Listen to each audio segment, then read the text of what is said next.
శ్రీ గురుభ్యో నమః. శ్రీమాత్రే నమః. మా భక్తి టీవీని ప్రోత్సహిస్తున్నటువంటి మా ప్రేక్షకులందరికీ ధన్యవాదాలు తెలియజేస్తూ 2025వ సంవత్సరం కొత్త సంవత్సరంలోకి నూతనంగా అడుగు పెడుతూ ఉన్నాము. మరి ఈ సంవత్సరం ఎవరెవరికి ఎలా ఉండబోతోంది అనేటటువంటి ఉత్సాహం ప్రతి వారిలోనూ ఉరకలేస్తూ తమ యొక్క ఆరాధ్య దైవాలైనటువంటి సినిమా హీరోల యొక్క భవితవ్యం కూడా ఎలా ఉండబోతోంది అని చాలా ఉత్సుకతతో అడుగుతూ ఉంటారు. రామ్ చరణ్ గారిది ఎలా ఉందండి, అల్లు అర్జున్ గారిది ఎలా ఉందండి, జూనియర్ ఎన్టీఆర్ గారిది ఎలా ఉందండి, ఇలాగా వాళ్ళ యొక్క అభిమాన తారల యొక్క భవిష్యత్తు, ముఖ్యంగా సినిమాల గురించి. పర్సనల్ లైఫ్లోకి వెళ్ళడం లేదు. పర్సనల్ లైఫ్లోకి ఇంత పబ్లిక్గా వారి యొక్క జాతకాలు చెప్పడం అనేది అది అంత కరెక్ట్ కాదు. కాబట్టి సినిమాలకు సంబంధించి మా హీరోల యొక్క భవిష్యత్తు ఎలా ఉంటుందండి, ఇంకా మంచి సినిమాలు వస్తాయా, ఈ సంవత్సరం కొత్త సినిమాలు వస్తాయా, అవి బ్రహ్మాండమైన హిట్తో ఆడతాయా, ఇలాంటి ఉత్సుకత ఫ్యాన్స్లో ఉండడం చాలా సహజం. ఆ ఉత్సాహాన్ని దృష్టిలో పెట్టుకుని నన్ను అడుగుతున్నటువంటి కొంతమందిని నేను వారికి జవాబు చెప్పాల్సి ఉంది కాబట్టి సరదాగా బోర్డు మీద చాటు వేసి చెప్తాను అని చెప్పి తెలియజేస్తూ ఉన్నాను. జూనియర్ ఎన్టీఆర్ అంటే ఒక ఆకర్షణ, సీనియర్ ఎన్టీఆర్ గారి మనవడిగా ఒక గౌరవం. అలాగే జూనియర్ ఎన్టీఆర్ ఏది పట్టుకున్నా కూడా ఆ విషయంలో ఆయన పట్టుదల బాగా, అంటే తనకి తెలిసిందే చెప్తారు, తను తెలుసుకున్నదే మాట్లాడతారు. తెలుసుకోవాలి అంటే ఖచ్చితంగా దాని గురించి ఒక అభిప్రాయానికి వచ్చిన తర్వాతనే ఆయన తన అభిప్రాయాన్ని బయట పెడతారు. అవన్నీ కూడా మనకి చాలా స్పష్టంగా జాతకంలో కనిపిస్తూ ఉన్నాయి. అయితే సినిమాలకు సంబంధించి చాలా కష్టపడే లక్షణం ఉన్నది. ఇక్కడ గూగుల్లో తీసుకున్నటువంటి date of birth, time of birth, place of birth ఆధారంగా మాత్రమే నేను తెలియచెప్తున్నాను. నాకు ఎవరు డేట్ ఆఫ్ బర్త్ కానీ టైమ్ ఆఫ్ బర్త్ కానీ ఇవ్వలేదు. గూగుల్లో 12 గంటలు మధ్యాహ్నం వేళ అని చెప్పి ఈ పుట్టిన సమయం ఆ ఆధారాన్ని, అలాగే 20 మే 1983 హైదరాబాద్లో జన్మస్థానం అని చెప్పి ఉన్నటువంటి వివరాలని మాత్రమే తీసుకుని దాని ప్రకారంగా ఈ చార్ట్ వేసి విశ్లేషణ చేయడం జరుగుతోంది. మా ప్రేక్షకులు, అభిమానులు గమనించగలరు. ఇక ఆ రోజున ఉన్నటువంటి గ్రహస్థితులు ఏ విధంగా ఉన్నాయి అంటే, లగ్నము సింహ లగ్నం అవుతోంది. లగ్నంలో చంద్రుడు ఉన్నారు, వ్యయాధిపతి లగ్నంలో ఉన్నారు. అలాగే షష్ఠ సప్తమాలకి సంబంధించిన అధిపతి శని గారు వక్రించి ఉచ్చులో ఉన్నారు. ఇక పంచమాధిపతి అష్టమాధిపతి అయినటువంటి గురువు గారు చతుర్థంలో వక్రించి ఉన్నారు. కేతు వచ్చేసి పంచమంలో ఉన్నారు. బుధుడు ద్వితీయాధిపతి లాభాధిపతి అయినటువంటి బుధుడు నవమంలో ఉన్నారు. దశమంలో రవి కుజులు ఉన్నారు. ఏకాదశంలో శుక్ర రాహులు. శుక్రుడు తృతీయ స్థానానికి అలాగే రాజ్యస్థానానికి కూడా అధిపతి అవుతూ ఏకాదశంలో రాహుతో కలిసి ఉన్నారు. కుజుని యొక్క స్థితి, కుజుడు కూడా యోగకారకుడు సింహలగ్నానికి, 4వ స్థానానికి, దశమ స్థానానికి, చతుర్థానికి, నవమానికి అధిపతి అవుతూ దశమ స్థానంలో ఉన్నారు. నవమాధిపతి దశమంలో ఉండడము, లగ్నాధిపతి దశమంలో ఉండడము ప్రజా ఆకర్షణ ఎక్కువగా ఉంటుంది. అది రాజకీయాలు అవనివ్వండి, సినిమా రంగం అవనివ్వండి, వ్యాపార రంగం అవనివ్వండి, ప్రజా ఆకర్షణ చాలా ఎక్కువగా ఉంటుంది. అందులో ఎటువంటి సందేహం లేదు. ఒక గవర్నమెంట్కి సంబంధించినటువంటి స్థాయి వ్యక్తి, ఉన్నతమైన స్థాయి, గవర్నమెంట్లో కూడా ఉన్నతమైన స్థాయిలో ఉంటూ అత్యద్భుతమైనటువంటి పరిపాలన, అత్యద్భుతమైనటువంటి క్రమశిక్షణ, ఇవన్నీ కూడా చాలా బాగుంటాయి. ఈ రెండు కూడా, ఈ దశమం అనేది చాలా యోగకారకంగా ఉన్నది. అలాగే నవమాధిపతి దశమంలో ఉండడం కూడా ఒక యోగమే. ధర్మకర్మాధిప యోగంలో నవమాధిపతి నవమంలో ఉన్న, నవమాధిపతి దశమంలో ఉన్న, దశమాధిపతి నవమంలో ఉన్న, దశమాధిపతి దశమంలో ఉన్న, లేదా నవమాధిపతి దశమాధిపతి కలిసి నవమంలో దశమంలో ఉన్న, ఏ విధంగా నవమ దశమాలకి సంబంధించిన కాంబినేషన్ ఆ గ్రహాలకి ఉన్నా కూడా అది అత్యద్భుతమైన యోగం కింద జ్యోతిష శాస్త్రం చెప్తోంది. లగ్నాధిపతి అయినటువంటి రవి గారితో కలిసి ఉన్న కారణం చేత చాలా అత్యద్భుతమైనటువంటి స్థితి ఉండబోతోంది. ఎప్పుడు ఆ దశలు అంతర్దశలు రావాలి, అప్పుడు మాత్రమే అవి యోగిస్తాయి. ఇంకా శుక్ర రాహువుల కలయిక, దశమాధిపతి ఏకాదశంలో ఉన్నారు. మంచి అట్రాక్షన్, ఆకర్షణ.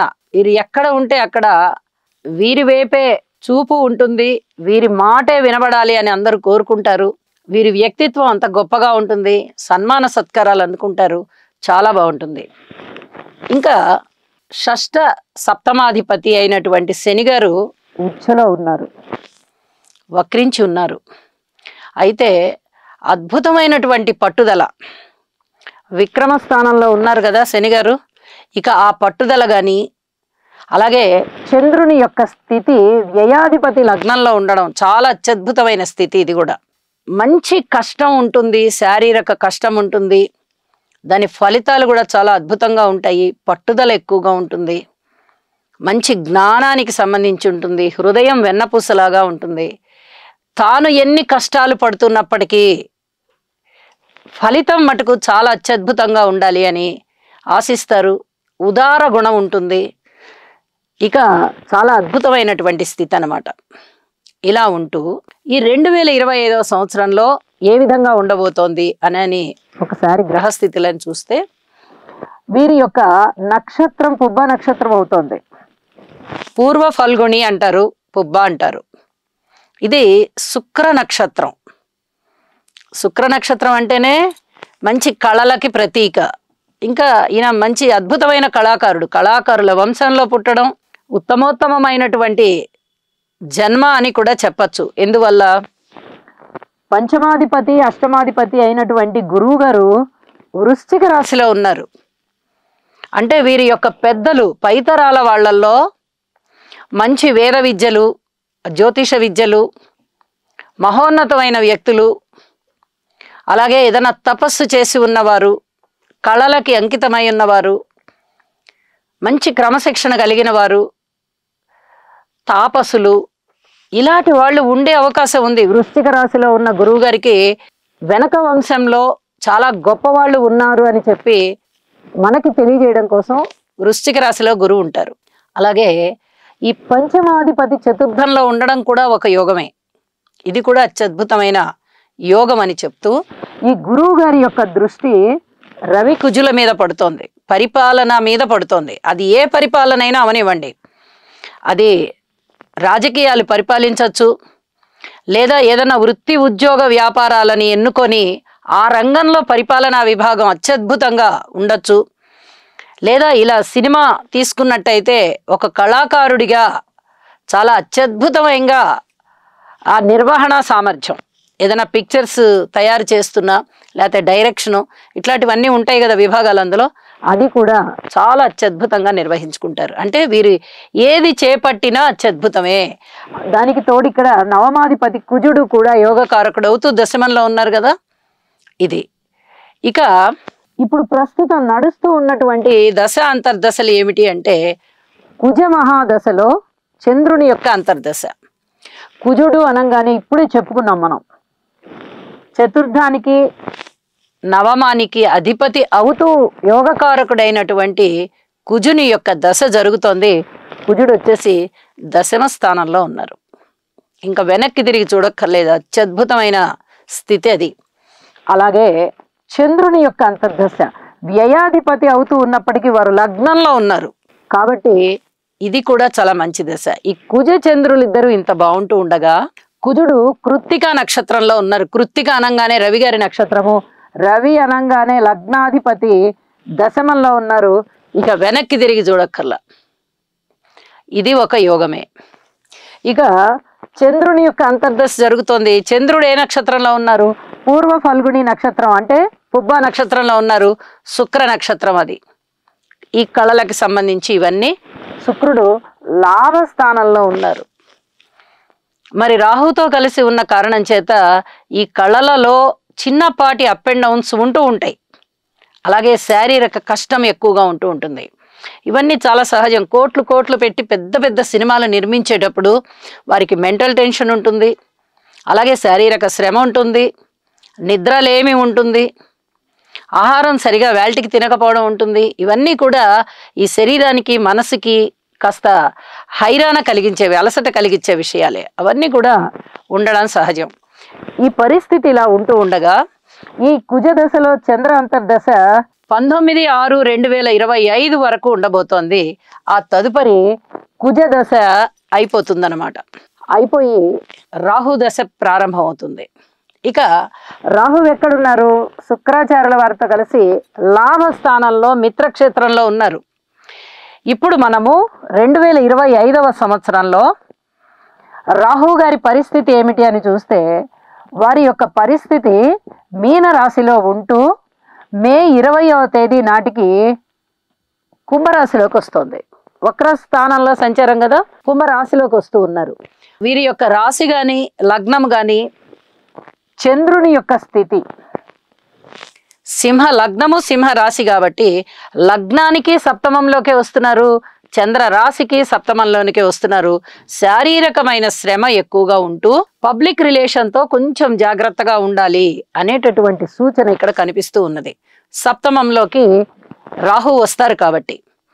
అయితే ఎన్నో వ్యయ ప్రయాసాలకు వచ్చి అద్భుతమైన వ్యక్తిత్వంతో ఉన్నటువంటి వీరి యొక్క జీవితం కానీ వీరి యొక్క ఆలోచనలు కానీ అవలీలగా ఈ కష్టాన్ని దాటేస్తారు, అందులో ఎటువంటి సందేహం లేదు. ఇక చంద్రుని యొక్క స్థితి చెప్పుకోవాలంటే, చంద్రుడు నిరంతరము క్లాక్ వైజ్గా ప్రతి 2.5 రోజుకి మారిపోతూనే ఉంటారు కాబట్టి, రాశి మారిపోతూ ఉంటారు కాబట్టి చంద్రుడిని మనము పరిగణనలోనికి తీసుకోకూడదు. కేవలం జన్మలగ్నంలో మాత్రమే చంద్రుడిని తీసుకోవాలి. అది మంచి ఫలితాల్లోనే ఉంది. ఇక శని గారి యొక్క సంచారము ఏప్రిల్ 1వ తేదీన 2025వ సంవత్సరంలో సప్తమ శని లగ్నంలో చంద్రుడు ఉన్నారు. 2 ఒకటే కాబట్టి లగ్నము చంద్రరాశి. ఇక సప్తమ స్థానంలో ఉన్నటువంటి శని గారు అష్టమ స్థానంలోకి వెళ్తూ ఉన్నారు. ఇక అక్కడ 2.5 సంవత్సరాల కాలం ఉంటారు. తదుపరి గురువు గారి యొక్క స్థితి మే 15 తేదీ వరకు వృషభ రాశిలో ఉంటూ ఇక అక్కడ దగ్గర నుంచి సింహరాశికి లాభస్థానమైనటువంటి మిథున రాశిలోకి వెళ్తుంది. ఇది చాలా అత్యద్భుతమైనటువంటి స్థితి. విపరీతమైనటువంటి లాభాలను ఇస్తారు, ఎటువంటి సందేహం లేదు. గోచారంలో గురువు లాభంలో ఉన్నారు అంటే వెనక్కి తిరిగి చూడక్కర్లా.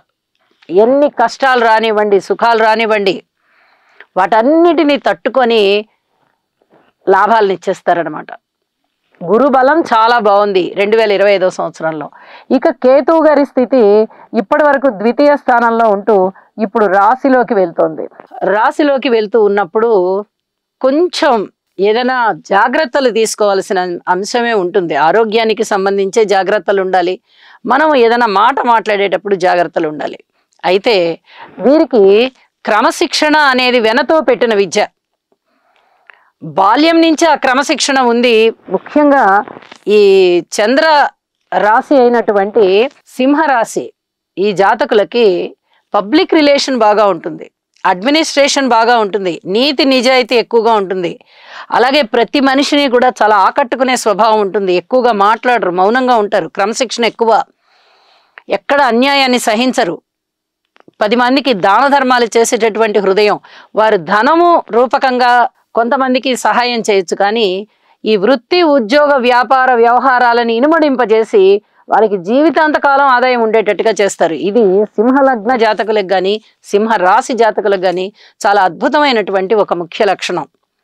కాబట్టి 10 మందికి ఉపయోగకరమైన పనులు చేస్తారు. కాబట్టి వీరు ఈ కళారంగంలో ఇతర కళాకారులని చక్కగా పోషించడం కానీ, ఎవరన్నా చేతకాని వారు, లేవలేని వారు అలాంటి వారిని కొంచెం ఇప్పుడిప్పుడే మేము లైన్లోకి వస్తున్నామండి, మాకు ఆర్థికంగా కాస్త సహకారం కావాలి అనుకునే వారికి ఆర్థిక సహాయాలు చేయడము, ఎవరైనా పూర్తిగా మేము ఆర్థికంగా చితికిపోయామండి, మాకు కాస్త ఆర్థిక సహాయం కావాలి అంటే అలాంటి వాళ్ళకి ఆర్థిక సహాయాలు చేయడము, లేదా చేతనైన ఉపాధి చూపించడము, ఇలాగా మంచి పనులన్నీ చేస్తూ చాలా చక్కటి క్రమశిక్షణ కలిగి ఉంటారు అని చెప్పి తెలియజేస్తూ 2025వ సంవత్సరం అత్యద్భుతంగా ఉండబోతోంది, ఎటువంటి సందేహము లేదు అని చెప్పి తెలియజేస్తూ, వీరు రాహుకేతువుల యొక్క పూజ చేసుకోవడము లేదా జపము చేయించుకోవడము, దుర్గా అమ్మవారి యొక్క స్తోత్రనామాలు చదువుకోవడము, అలాగే విఘ్నేశ్వరునికి ఉపచారాలు చేయడము, పూజ చేసుకోవడము, ఇలాంటివి తరచుగా ఉండ్రాళ్ళు చేసి నివేదన చేయడము, ఇలాంటివి గనక చేస్తూ ఉన్నట్లయితే ఇంకా ఇంకా మానసిక శాంతి పెరుగుతుంది అని చెప్పి తెలియజేస్తూ నమస్కారం.